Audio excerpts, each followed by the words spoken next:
the Garden of Eden and the divine command. The garden was both sanctuary and testing ground. In its center stood two trees, the tree of life, symbolizing eternal fellowship with God, and the tree of the knowledge of good and evil, representing moral choice and obedience. God gave Adam a single prohibition. Of every tree of the garden thou mayest freely eat, but of the tree of the knowledge of good and evil thou shalt not eat of it.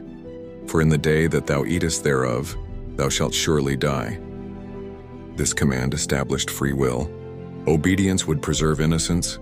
Disobedience would introduce separation, sin, and death.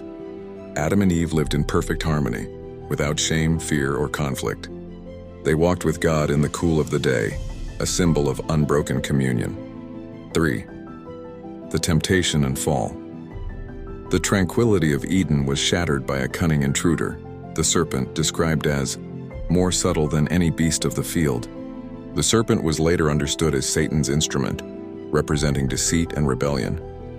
He approached Eve, not Adam, perhaps perceiving vulnerability through curiosity or relational empathy. Yea, hath God said, ye shall not eat of every tree of the garden? The serpent asked, subtly twisting God's command. Eve replied that they could eat of all trees except one, warning that touching or eating it would bring death. The serpent contradicted God directly. Ye shall not surely die.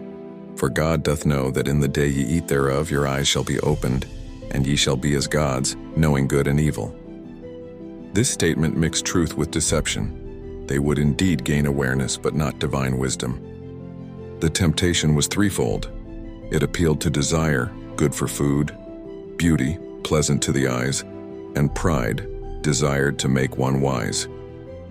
Eve took the fruit, ate, and gave also to Adam, who willingly partook. Instantly, innocence was lost. Their eyes were opened, and they knew that they were naked. Shame replaced purity.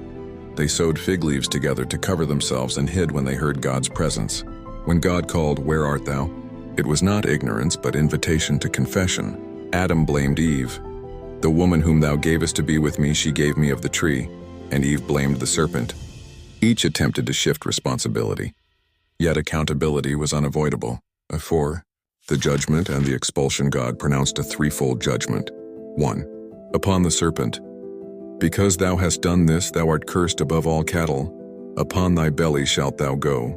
Beyond physical symbolism, the serpent's humiliation foreshadowed Satan's defeat.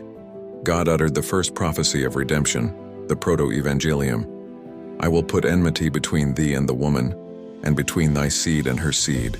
It shall bruise thy head, and thou shalt bruise his heel.